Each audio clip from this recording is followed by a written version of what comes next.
All right, we're broadcasting live and just waiting for a slide to come up for slide number 1. Fabulous.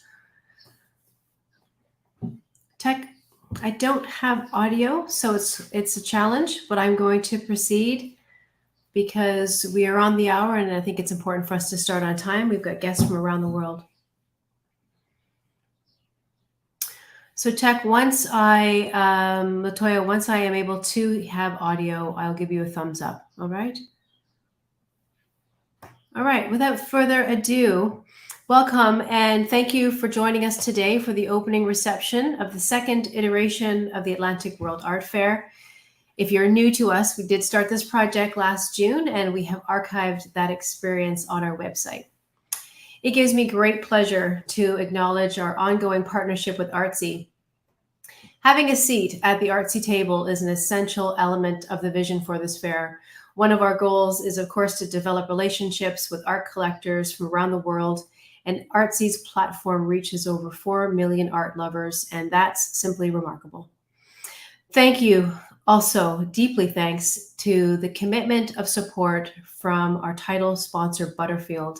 Michael Neff, Butterfield's managing director in Bermuda, has said that through this partnership with the Atlantic World Art Fair, Butterfield wants to help spotlight talented local artists and support our community cultures. We look forward to people being able to discover and buy art created in Bermuda and the wider region at the fair. Thank you to my team behind the scenes, Flora Peter-Goodall, Kayona Khan, Latoya Brangman, and Sophia Tessitore. We're ever grateful for your talent and support. We are proud to present another chapter of online engagement. For each iteration of this fair, we will do our best to provide thoughtful engagements on relevant topics to the region while connecting with experts and creative talents who have so much to share. Please take time to check out the program online and to register. We'd love to see you there. And if you miss it, the event will live on our YouTube channel and ultimately on the website. I'd now like to turn my gratitude to the participating galleries and art projects and the artists whom they feature.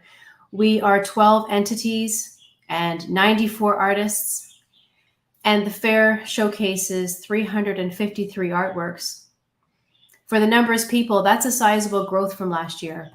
But most importantly, we recognize that we are a dedicated collective of entrepreneurs and artists who are very much determined to cultivate new relationships with collectors, curators, and our wider communities.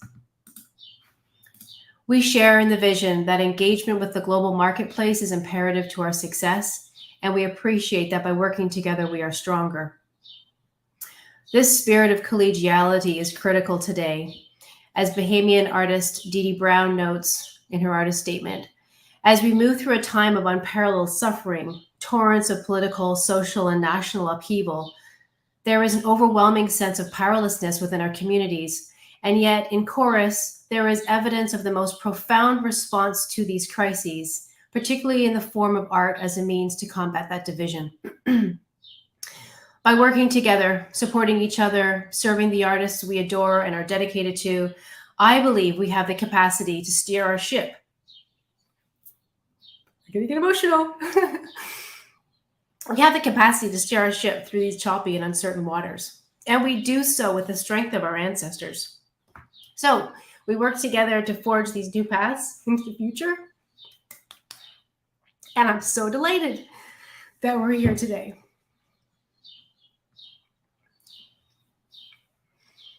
I'd now like to turn our attention to the minds behind the Curators Choice. Rosie Gordon-Wallace is a recognized curator, arts advocate, community leader, and pioneer in advancing contemporary diaspora art. We can go to the next slide, please. She founded the Diaspora Vibe Cultural Arts Incubator to serve as a local and global laboratory dedicated to promoting, nurturing, and cultivating the vision and diverse talents of emerging artists from the Caribbean diaspora, artists of color, and immigrant artists. And that's only the short part of her biography. Albertine Kopp, equally talented, is an independent cultural worker. She has extensive experience in the creative industries and outreach with artists, corporations, and institutions.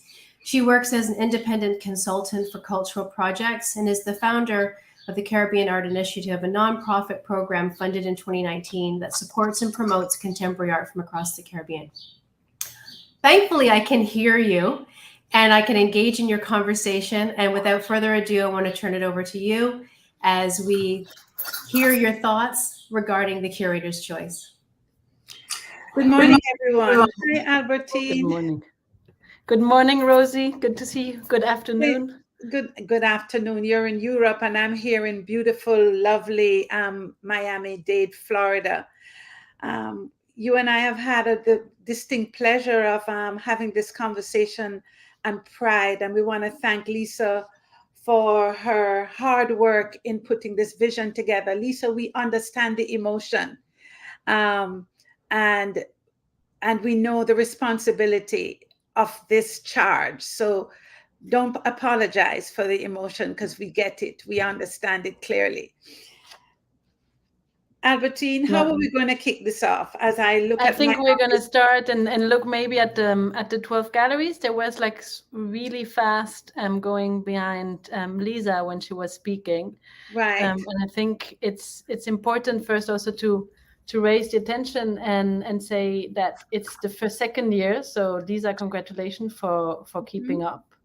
It has been really great. I think to add, to the art scene in the Caribbean, a digital space has been very important because this is a new way of building bridges also between the different regions and island that, as we know, it's very difficult to navigate and do projects between the collaboration. Has it often you have to go and see Rosie first in Miami before you can continue, but we won't go there. It's great to see different participation, I think, from Cayman Island, also from Martinique, from Haiti, but you do also have great Diaspora also galleries, and people based in London. We are pleased to see as well the variety of the artistic position, from everywhere. And also maybe even if we do miss some techniques, I think, Rosie, we agreed now when we looked at the list, you remember we said we missed, you said it, I said big installation, but because I'm in Venice right now, so I'm totally influenced by big installation, but and it's of course digitally, but you see also the challenge to the channel, I think. And then you mentioned also film, no? Right. Film and large installations, and the ability to expose collage work in expansive form. The format that we have doesn't allow us to look at that well. But I want to also talk about the responsibility that the galleries took, the 12 galleries that we have shared here, the gallery from out of Suriname, Reditex Art Gallery. You could see the diligence with which the gallerist and the curators there took in sending in the work. And I really just want to underscore that. When we as curators don't have all the information, it is much harder for us to navigate your work. And so we appreciate the diligence taken by many of the artists and galleries. Turn from out of Nassau, we also saw the diligence that Amanda took. Monique is in Suriname and Amanda is in Nassau.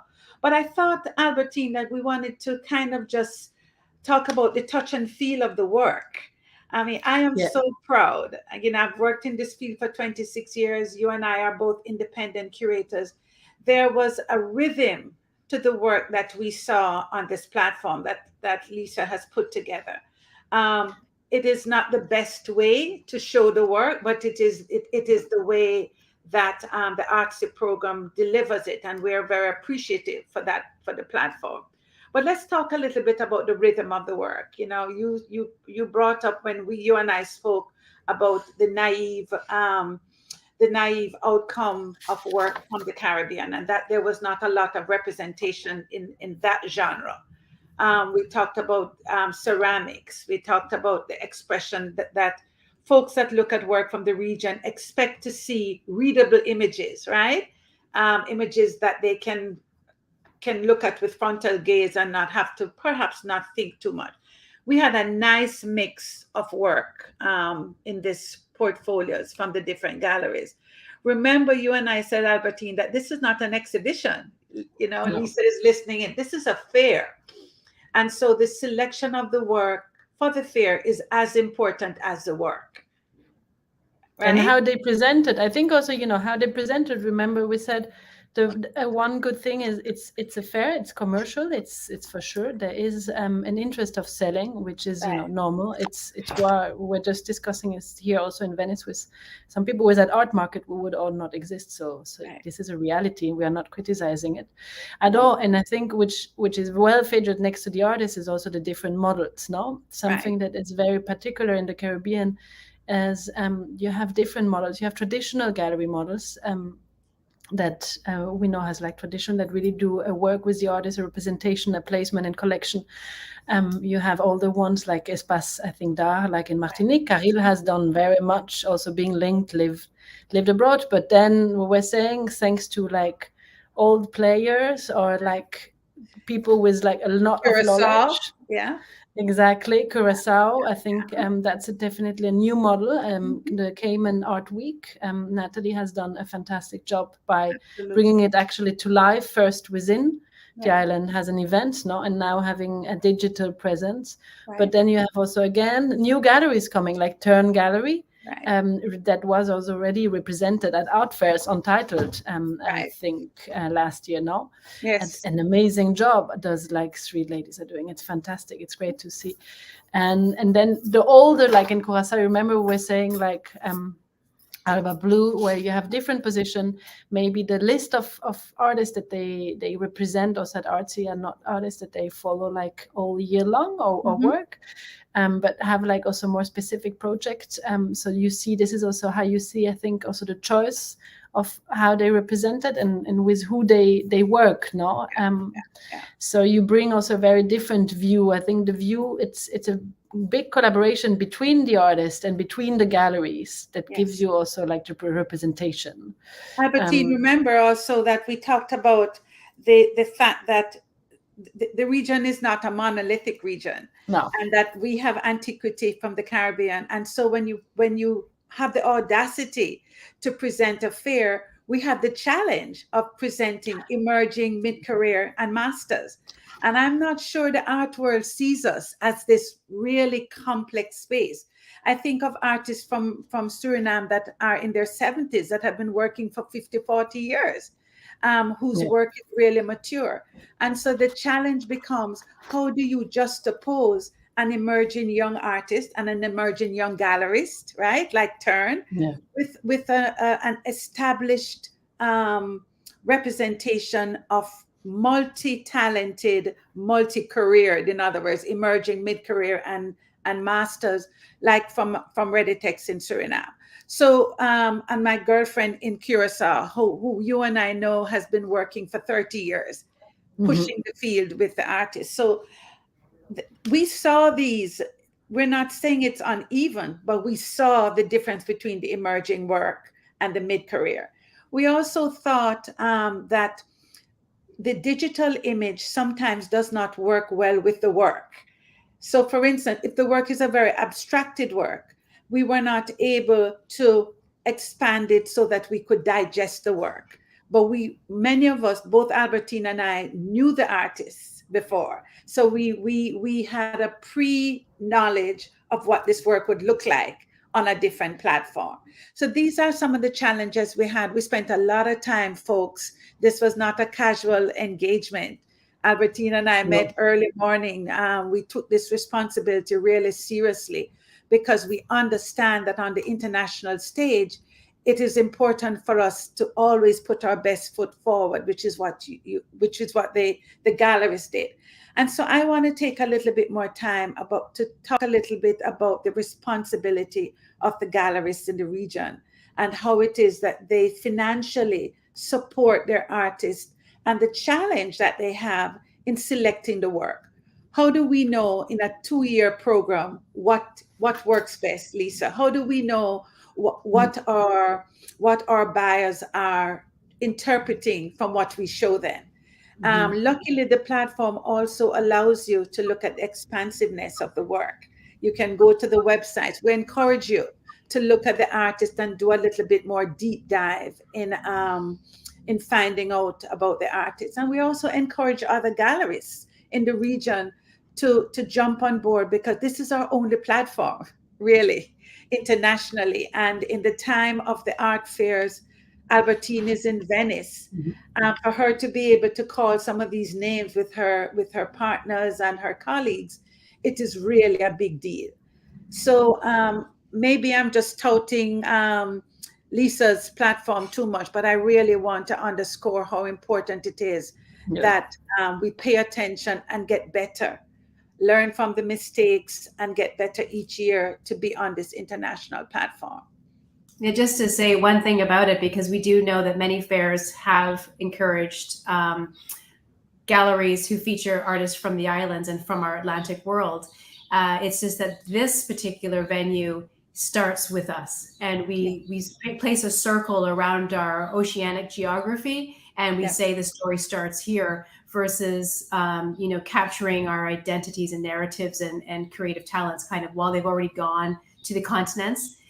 So I think that it is a different type of story that we're writing, because we are writing it from ourselves forward. Yeah, looking to the global south as the originator of work that has been, and my friends will tell you, I use this term all the time, accidentally ignored. Many of our artists have creatively done this work for decades. And so it's lovely. So Albertine, do you want us to highlight some of the work that we found most Shall we do that, Lisa? I think we can jump. We had like a presentation, so we we have time. We do it very fast. I think Leonora Almeida Pereira is the first. Yep.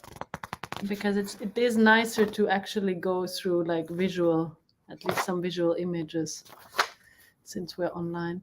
Right. So Black Pony, that so we had this one. The next we can go, I think, 3 ahead, because this one, exactly here. Stop. No, one back. No, Rosie, here we stop. We can stop. Let's stop here. You made the comment about Black Pony, and it may seem as if we are complicit in starting there, but we wanted to honor the efforts of Lisa's work and the vision that she has had for this fair. So that's why we started with you, Lisa. We wanted it to be the backdrop for our work as we move forward. Those of us that have worked in the field know intimately how difficult this work is. So when we talked about what is expected from the region, we also talked about technique. We talked about the colorism of the Caribbean. And we spoke about using everyday ordinary materials to engage the public with the conversation in art. And so we selected this artist from Curacao. And Albertine, any more comments you want to say about this? No, we said, because we were discussing this, like, remember, but it's knowing what is the next slide. Also, this discussion of having also exactly, and then we can go back. It's about traditional. We wanted first to look into the traditional models and figurative artists that we had. Those 300 positions, it was a lot to go through, and we did it really over Easter. To just really also give the viewer, Lisa, because that was the idea. We said, we want the person that listened to us today or afterwards have the, like, go and dig more into the fair and have different positions, but also we would like, that's, I think, both of our mission, Rosie and myself, we want to do more mediation towards the work. So it's really like a broad aspect, if you want it this way, to highlight like different possibilities of look. And you have a very intense, I think, figurative practice in the region, also by some schools. A school I have worked with a lot in the past, I think, is Altos de Chavon in the Dominican Republic, who have very traditional courses.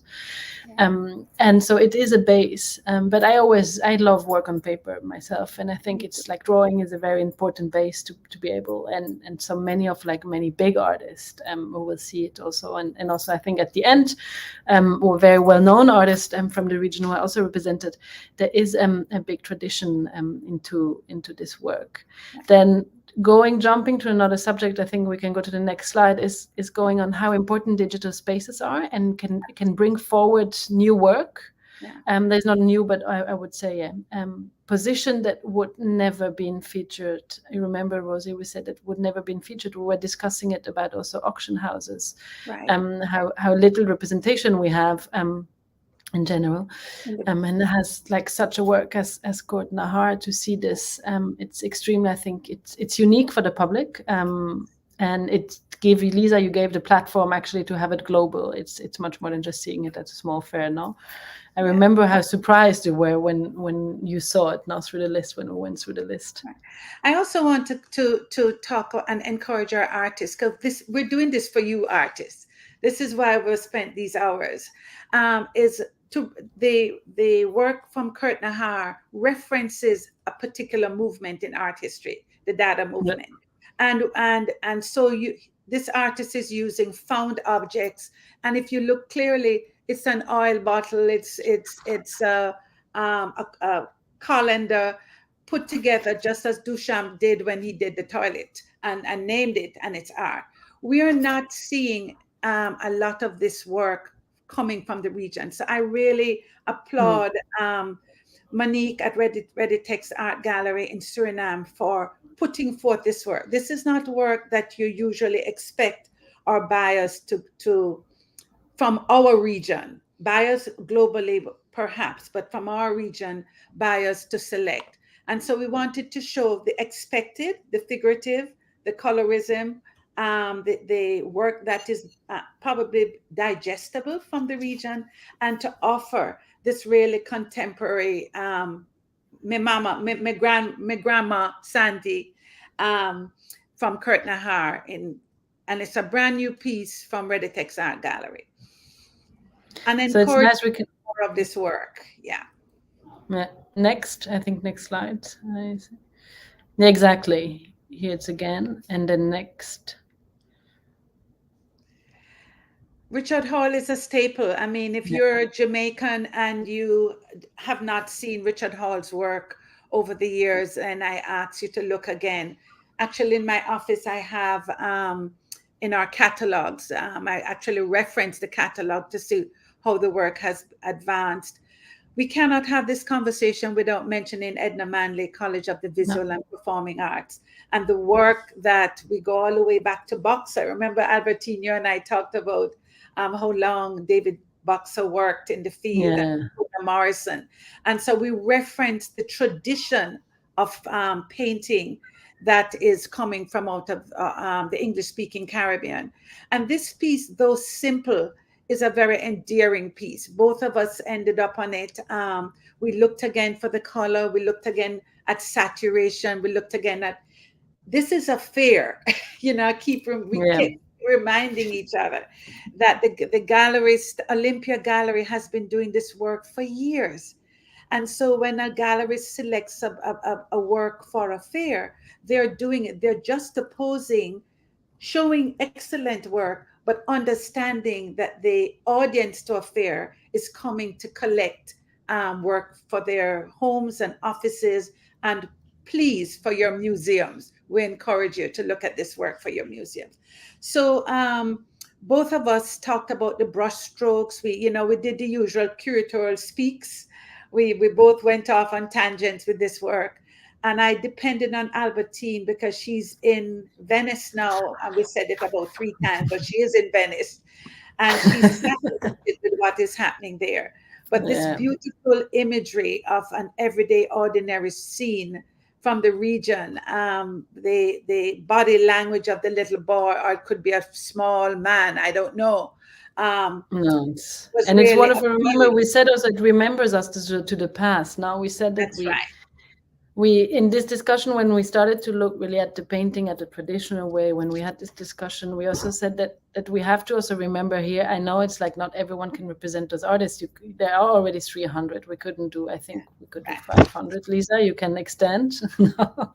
But it's to remember to the people from the past. There have been fantastic positions that unfortunately passed away.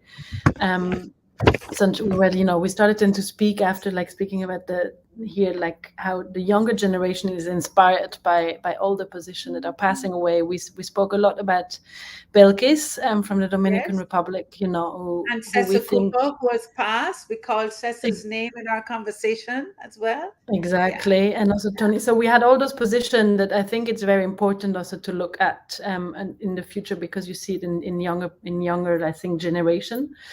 And that brought us actually then also, like, of course, going from the past, it brought us like speaking about, legacy, where we see it and how we see the arts, the archive, the provenance of the pieces. That was very, very important for us, how some artists have been working towards this, and are representing, and also on an international level everywhere. I think like Huloke, I haven't seen it, but I look very forward to see it. I'm coming to see that too. We remember, Albertine, we talked about how scholars talk about the Caribbean canon, and how as we move through and get our work up in mature spaces, that we have to remind the art world that this canon is not new. This canon has been going on for decades, and artists have dedicated their lives to the different genres of work coming from out of the region.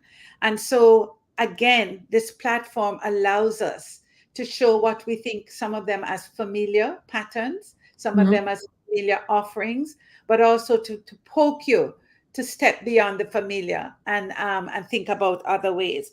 I'm looking at my notes, and we talked about range of possibilities, which offers a peep into the Caribbean landscape and canon. This offering will allow our art patrons to engage more deeply with global patrons. We want the global art collectors to come to our region and this archipelago of wonderful countries, and see that there is not one language, not one message, that we are really plural and complex, but that the stellar markings that you use for everyday ordinary art curatorial practices are practiced in the region. You can come to the region and find the same things as well. Shall we move on? Yeah, let's go to next. There you go. We have James Cooper, and then we just highlight, and then we have one more, or I think so, no? Yes, exactly. This one I'm just looking at the notes, and then that's just another one, to see like it's exactly. This is Miguel Carville from Reditex, using again everyday ordinary found objects to speak along a conversation about Alakandra and the Maroon tradition in that region. Many of these offerings that you see, we see it in when you go to big fairs, you see these installations, but the reading of a Caribbean installation has to do with our culture, indigenous cultures that have been overlooked, may I say, and that certain of these galleries certainly paid attention to remind us how things are tied, And I think it was important, and then we said also, but that how important it is to have also here an installation work. Yes. To be able to see this, Lisa, it's great also from the gallery to see that, and how important then it brings us back to the notion of research, because you said you speak about the Maroon. Yes. For us, it's always it's very clear what it is, where it comes from, but I think because also we are working with it all day long. And I was also discussing it. It's not an exhibition. We recall it like it was actually. I think we said it during our work, Rosie, so often.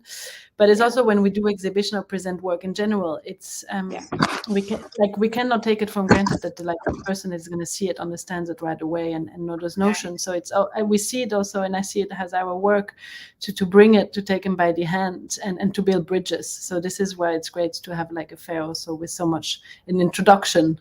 Where you have the possibility to speak about it, and you will also I think do more also during the fair, but that we come later to it, to the program.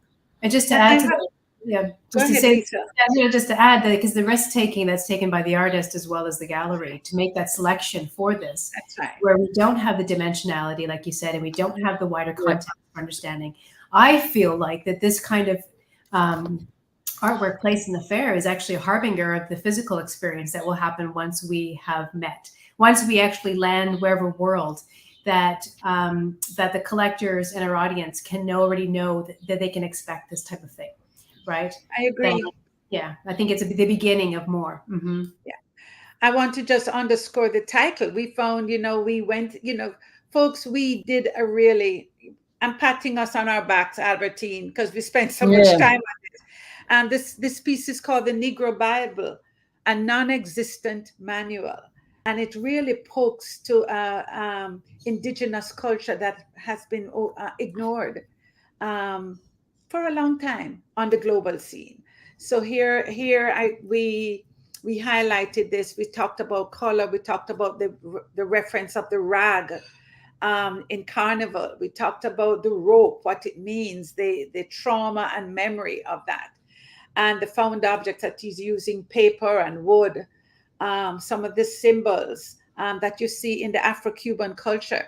I just came back from Cuba, and this installation could be placed anywhere there with proper understanding of the idioms that are in the piece. So kudos to Reditex again for being bold to include these two installations. And it's not that the other work isn't good.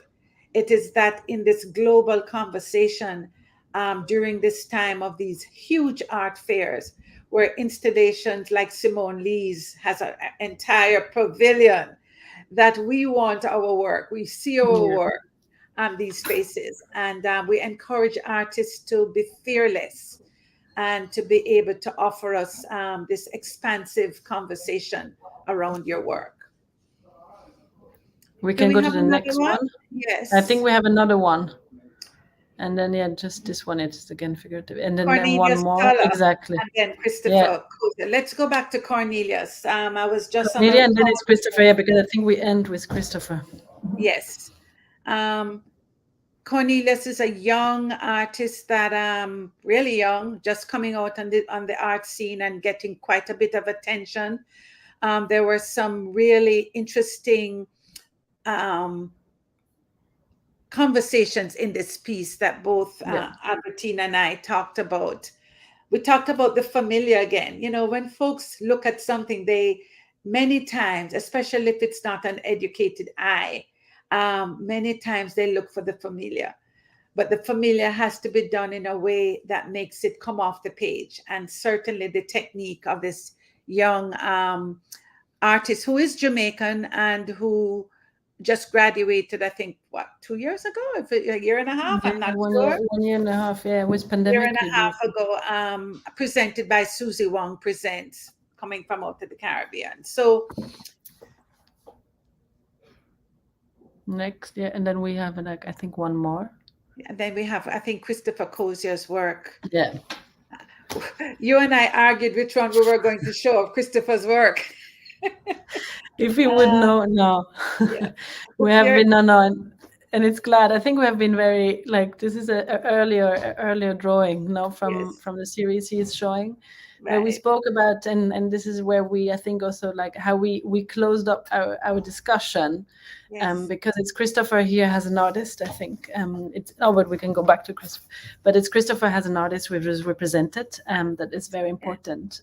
But it brings you also the importance and how also artists are actually cultural actors in the region, and how they have been working not only for themselves, but for the community, building up spaces. I think Alice Yard has done for years. And I mean, Christopher has shown his work here in Miami, up the coast. And he's a scholar whose conversation brings into the art lexicon the everyday, again, the things that we tend to ignore as pillars in our art field. I don't think the gallery appropriated here is the correct one on the slide. I just want to point that out. It's not a Reditex offering, and I can't think I'm trying to get to No, my it's notes. the Y Gallery. It's the Y Gallery from. It's the Y Gallery. That is Exactly. correct. Right. Yeah, So Let me read it. that's right, my we want to make sure that we give the gallery the props. Y Art Gallery offered about 6 or 7 works from Christopher, and we both panelists said we're going to pick one because both of us know his work so well, and we wanted But to it was also to show also the diversity of the fair. Now we said, because Right. this is, I think, important in those 300 position. If you look at it as a pure fair, really on a commercial level, that we did also started with some younger. We had just before someone very young who just graduated, and Christopher has been someone that is very established as an artist. So the Right. different levels of art and artist representation. There's a very big range, and I think it does show very much the diversity of the region, just a little bit, because of course it's impossible. We all know, like Lisa, even if you now open up to 50 galleries, you will never. But this is what makes it beautiful now, Rosie, and what you said. And also people finally make it a destination come. And will be more eager for the galleries who are in the region. I think, I think Turn is doing a lot. Just so Natalie actually was going to the Bahamas, I saw it online, but also if you go to Martinique, Karel is there. So there are people, those people can be also contacted for visit, I would say, and I would imagine. And talking and ending here, I think with Chris, we said how important the cultural dialogues, different people, the different formats are. Right. And where we were saying, Lisa, you didn't mention at the beginning, the fair will have as well a digital online talk program that will also discuss some of the very important topics for the region, no? Yes, exactly. And I think the program, like I want to view them as almost like chapters, right? To make any attempt in a program to address all of our issues and be able to bring in all of our levels of expertise and voices is impossible. I take the idea of it being almost like a chapter, as the language from Tobias Ostrander. Actually, he and I talked a little bit about this program planning, and really just to see this as a building entity and conversation. And the one talk that will be led by Aldeda Delgado, for example, women in photography in the region, I want to add the number 1 to that, because our collective vision is that she will continue to address that medium and the gender connection to the medium across a series of chapters as the fair continues to evolve. But you're right, there's something special about us presently being a rather boutique in size, 12 galleries. And again, my apologies to the team at Y Art Gallery on this error here. But as we see ourselves evolve in terms of our numbers, there's something special about our scale. And I always in my mind have thought about the scale of it never becoming larger than the actual islands themselves. Bermuda, for example, is 21 square miles. I gather that that's a thumbprint on the island of Cuba or Jamaica even. But that there's a specialness about that fact too, right? And I think that I hope that we will do our best to continue to hone our sort of our curatorial perspectives as gallerists in order to be able to present the world these multiple perspectives. As you said earlier too, this isn't a ranking, it's not an adjudication. No. It is around sort of giving these wonderful stamps of approval and saying, please world, enjoy. And doing our best with the program in order to develop understanding, being able to give enough information where people can either go to look more or to raise questions themselves. And as we've discussed, right, to look more closely and go beyond what's been expected of any kind of creative expressions that come out of our region. Yeah. I just want to also underscore the fact that many of the artworks that we shared with each other on the platform, we've only selected these few from the galleries, had an interdisciplinary approach to 3 main things: to Blackness, to migration, to an indigenous culture. And it was all grounded in this diasporic transnational framework. And we saw it through the galleries. It would be lovely to see if we could get more representation from Central America, if that is something that they are exposed and open to engaging with. But Lisa, really, the representation. I work in the Caribbean. work from Miami to Suriname, all the way through Guadeloupe. We just came back from Belize. Folks are hungry for these kinds of platforms. And so my encouragement would be, I know you're one person, I know you're on a small island. How do we expand so that there is greater opportunity for some of the galleries to be represented, so that we can have a saturation of representation around the region. This is a fair, folks. It's not an exhibition. We didn't go to the islands and select the work. Folks have to make a financial commitment to doing this. And so I applaud again the galleries in the selection of the work, primarily because not all the work is work that you would say is for sale, although it's a fair, you know. It offered us a lot of opportunities to expand and include these works in our many collections around the globe as well. So kudos to you. You're calling the charge. You're sending that out to the universe. I'm sending it out. I'm excited that I have already a gallery wanting to join us from the Netherlands. Yes. And so I have 3 or 4 galleries, another one in Barbados, that are trying to find their way. And like you said, it is a financial commitment. It's a time commitment. I also understand a lot of the galleries are quite bare thin. I'm one person managing what I'm doing, and I know that some of the other galleries are on that same sort of slim human resource capacity as well. So it is the vision is there, and I think that as we are able to continue these dialogues, and as the program will do, as a group, we start to get our press releases out.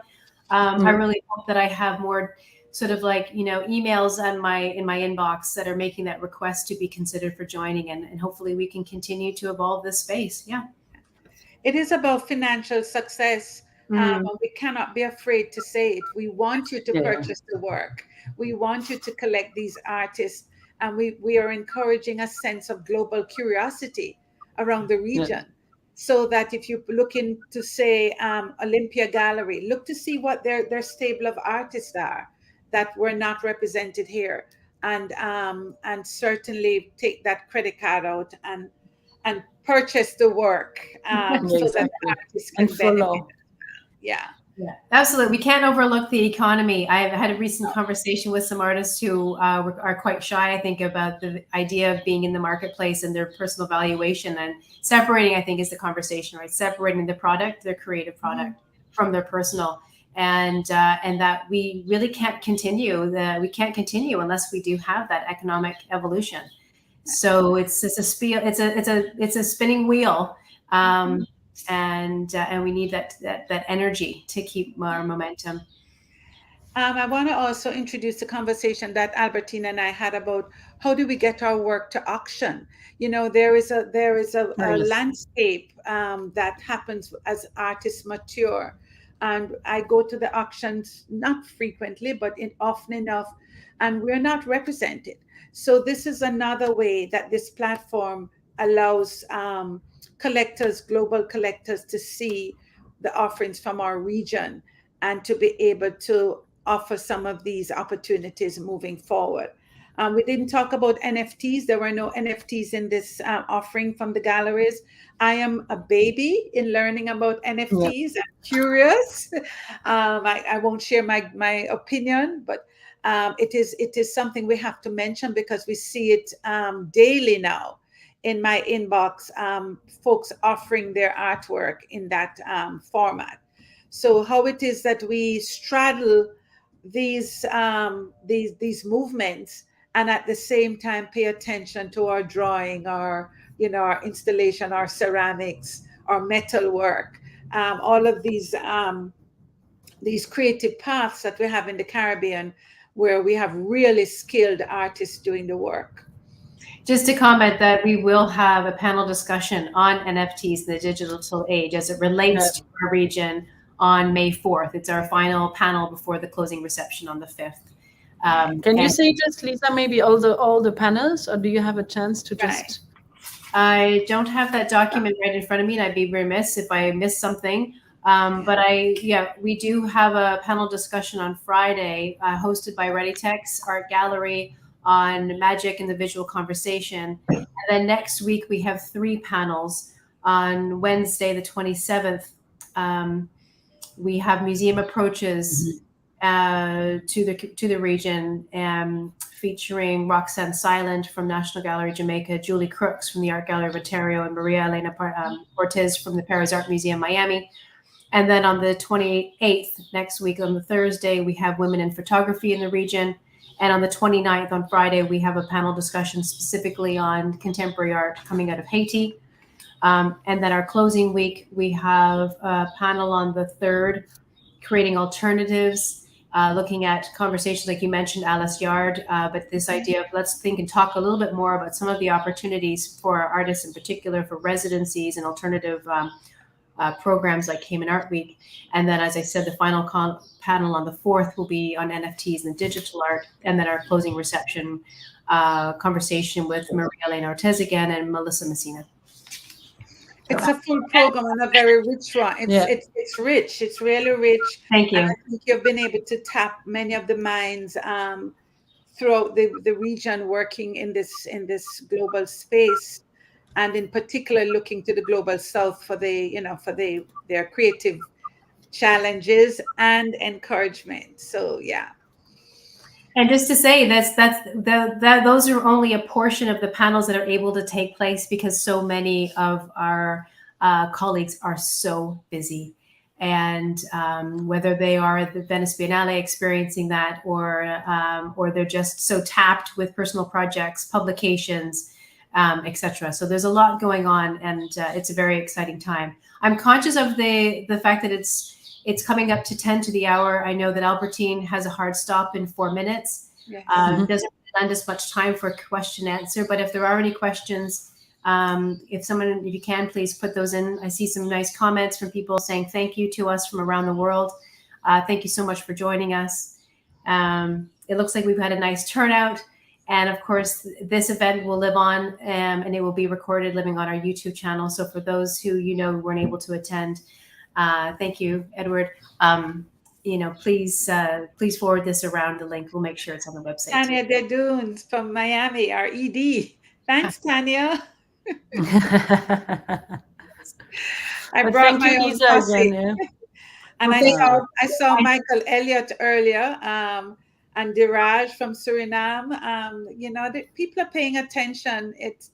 There you are, Michael. No, it's really lovely. Ladies, I know that you took a lot of time from your personal lives this weekend in order to manifest this conversation. Albertine, I know that you are wedging this in between your busy schedule. And Rosie, I know you've got so much going on. So honestly, I'm just indebted to your critical eye and your thoughtful conversations and your honesty and authenticity here as you present that to us all. So thank you so much. Thank you. We've been very happy to support you. It's fantastic. Please continue. Happy. And Albertine, lovely to get to know you. I know. I'm happy. I'm happy to see you during in June. Yes, I'm coming to Venice in June. Yes, to the Biennale. So take care, and thank you, Lisa, for this opportunity to continue in this work that I absolutely love. The region, this complex English, Spanish, French, Dutch region of ours, Dutch-speaking region of ours. And I applaud you for your courage and your commitment. This has not been easy for you, and we know that. Thanks so much. Thank you all the best. So we should say now, right, that the fair is officially open. At some point, we'll be able to do that with a proper glass of wine and have some cheers and high fives. I look forward so much to us being physically together and being able to realize this in person. And I encourage our galleries to stay strong through these difficult times, and our artists to please be producing during these difficult times. And that soon we'll see you all together. Take care. Thank you, Bye, everyone. Bye, Rosie. Bye, Albertine. Bye, Lisa. Take care. Bye.